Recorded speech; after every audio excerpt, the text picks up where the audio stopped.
अस्सलाम वालेकुम। अगर आप अपने इर्द गिर्द देखो, अपनी इन्वायरमेंट को देखो जिसमें ये लिविंग ऑर्गेनिज्म नजर आते हैं, जैसे प्लांट हो गया, एनिमल हो गया, ये बाकी जो लिविंग ऑर्गेनिज्म, इसको आप देखो तो कभी आपके माइंड में ये क्वेश्चन आए कि आए ये जिंदा कैसे बने, यानी इनमें जो लाइफ है ये कब और कैसे ओरिजिनेट हुआ, यानी दुनिया का सबसे पहला लिविंग थिंग कैसे बना। तो आज के इस वीडियो में हम लाइफ की ओरिजिन के कॉन्सेप्ट को गहराई से समझने की कोशिश करेंगे कि आया लाइफ कब और कैसे इस धरती पे ओरिजिनेट हुआ। साइंस के मुताबिक साइंटिस्ट ये प्रिडिक्ट करते हैं कि लाइफ की शुरुआत तकरीबन 3.7 बिलियन एंड 4 बिलियन की जो ड्यूरेशन है इसके दरमियान हुई थी, क्योंकि जो लास्ट लिविंग ऑर्गेनिज्म साइंटिस्टों को मिला है फॉसिल रिकॉर्ड से, जिसका नाम है ल्यूकस, वो आज से तकरीबन 3.7 बिलियन ईयर अगो दुनिया में एग्जिस्ट करता था। और साइंटिस्ट ये कहते हैं कि ये अकेला ऑर्गेनिज्म नहीं रहा होगा उस टाइम पे एग्जिस्ट करने वाला, यानी इसके अलावा भी कई ऑर्गेनिज्म उस टाइम पे एग्जिस्ट करते होंगे।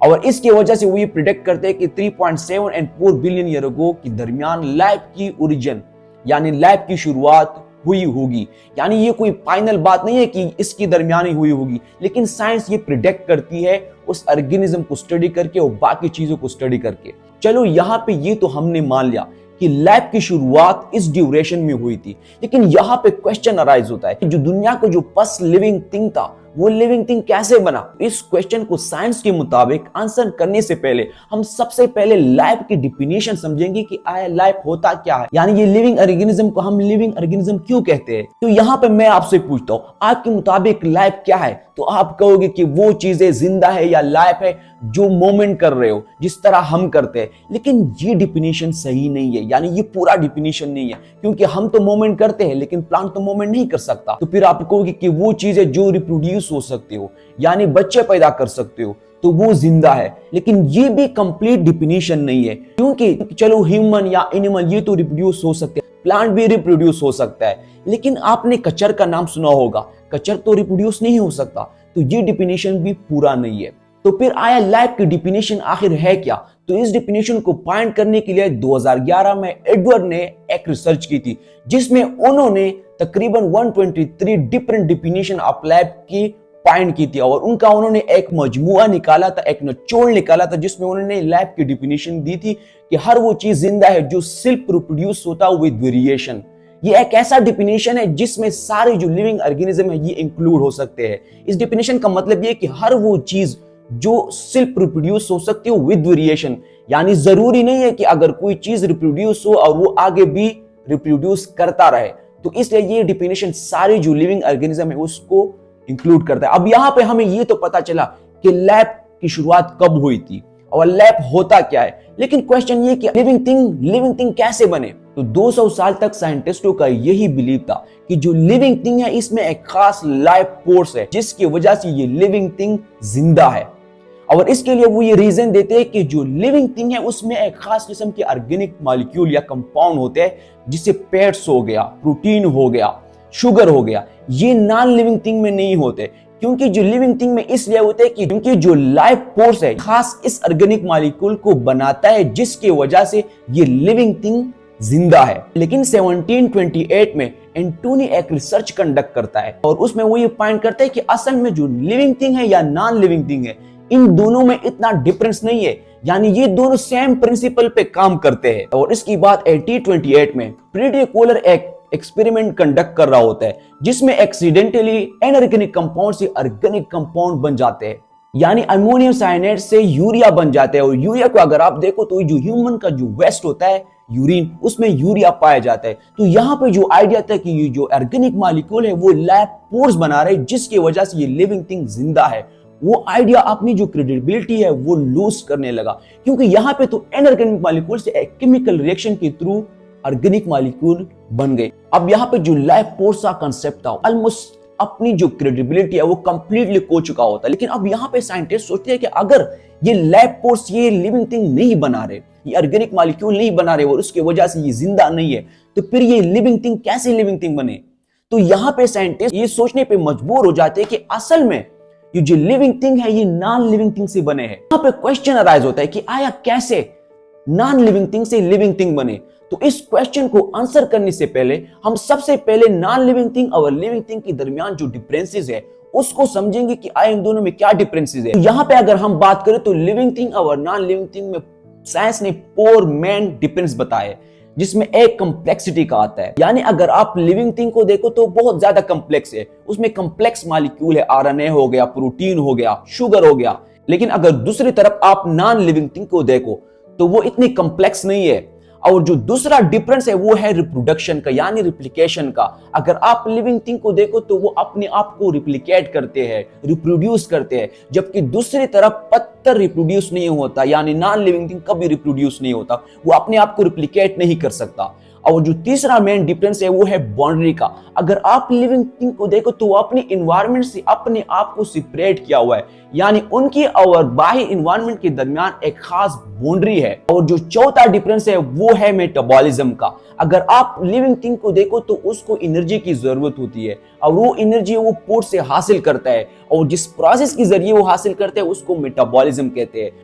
और मेटाबॉलिज्म सिर्फ लिविंग ऑर्गेनिज्म में यानी लिविंग थिंग में होता है। अब यहाँ पे हम इन 4 डिफरेंसेस को एक एक करके समझेंगे कि ये 4 डिफरेंसेस कैसे क्रिएट हुई, यानी ये कैसे एक एक करके क्रिएट हुई और नॉन लिविंग थिंग में ट्रांसफॉर्म हुआ। तो सबसे पहले हम बात करेंगे कंप्लेक्सिटी की, कि ये जो कंप्लेक्स मॉलिक्यूल है ये कैसे बने। इसको आंसर करने के लिए कि ये कंप्लेक्स मॉलिक्यूल यानी ये ऑर्गेनिक मॉलिक्यूल कैसे बने, तो उसको आंसर करने के लिए साइंस एक हाइपोथेसिस करती है, इसे प्राइमोर्डियल सोप हाइपोथेसिस कहा जाता है। इसमें साइंस के मुताबिक ये कहा जाता है कि धरती पे एक वक्त में एक गर्म पानी का तालाब रहा होगा, जिसमें इनऑर्गेनिक मॉलिक्यूल की रिच मटेरियल होंगे, और उस पे इलेक्ट्रिसिटी यानी लाइट पड़ा होगा, जिसकी वजह से कंप्लेक्स मॉलिक्यूल बने होंगे और वहां से लाइफ की शुरुआत हुई होगी।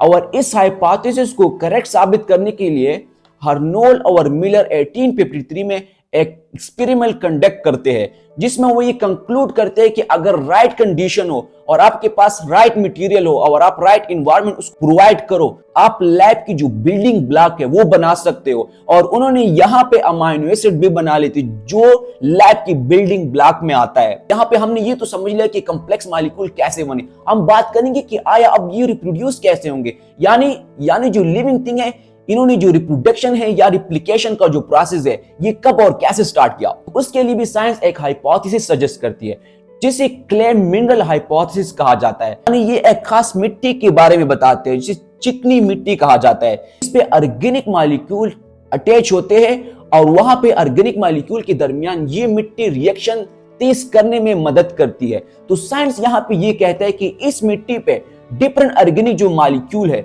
वो अटैच किए होंगे, फिर इस मिट्टी ने उनके दरमियान रिएक्शन तेज किया होगा, जिसकी वजह से आरएनए बन गया होगा। फिर और आरएनए में यहाँ पे एक एबिलिटी है कि वो अपने आप को रिप्लिकेट कर सकता है। तो फिर आरएनए ने प्रोटीन को बनाया होगा और फिर प्रोटीन ने डीएनए को बनाया होगा, और इस तरीके से ये डिफरेंट जो कंप्लेक्स मॉलिक्यूल है ये बन गए होंगे और उस तरीके से फिर ये अपने आप को रिप्लिकेट करने लगे होंगे। अब यहाँ पे ये तो हमने समझ लिया कि आया जो कंप्लेक्स मॉलिक्यूल है ये कैसे बने, फिर वो ये कैसे अपने आप को रिप्लिकेट करने लगे। लेकिन अब यहाँ पे क्वेश्चन ये कि आया ये कैसे जो बाहर की एनवायरनमेंट है इससे सेपरेट हुए, यानी इनके दरमियान जो बाउंड्री है ये कैसे बनी।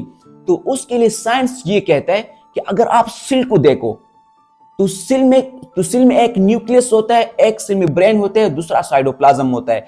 और जो सेल में ब्रेन होता है वो लिपिड से बना होता है, और लिपिड की एक खास प्रॉपर्टी है, वो आप उसको पानी में डालते हो तो एक बबल लाइक स्ट्रक्चर बनाते हैं। और वो बबल लाइक स्ट्रक्चर इस वजह से बनाते हैं क्योंकि लिपिड में फैटी एसिड होते हैं, और फैटी एसिड के 2 पार्ट्स होते हैं, एक हाइड्रोफोबिक होता है और एक हाइड्रोफिलिक होता है। जो हाइड्रोफिलिक फॉर्म होता है वो पानी लवर होता है, यानी वो पानी के साथ अटैच हो जाता है, और जो दूसरा हाइड्रोफोबिक फॉर्म होता है वो पानी से दूर भागता है, तो वो एक बबल लाइक स्ट्रक्चर बना लेता है। तो यहाँ पे साइंस कहता है कि जब ये बबल लाइक स्ट्रक्चर बना रहे होते तो उसने जो आरएनए का मॉलिक्यूल है या जो डिफरेंट मॉलिक्यूल है आरएनए डीएनए इसको कैप्चर किया होगा, और इस तरीके से दुनिया का सबसे पहले जो सिंपलेस्ट फॉर्म ऑफ सेल है प्रोटोसेल वो बना होगा। प्रोटोसेल दुनिया का सबसे सिंपलेस्ट फॉर्म ऑफ सेल है, और इस तरीके से फिर ये वक्त के साथ डेवलप होता गया होगा और एक स्पेशल लिविंग ऑर्गेनिज्म में कन्वर्ट किया। अब यहां तक हम ये तो समझ चुके कि आया कंप्लेक्स मॉलिक्यूल कैसे बने, वो फिर कैसे रिप्रोड्यूस होने लगे, और फिर उसने कैसे अपने और बाहर एनवायरनमेंट के दरमियान बाउंड्री बना ली।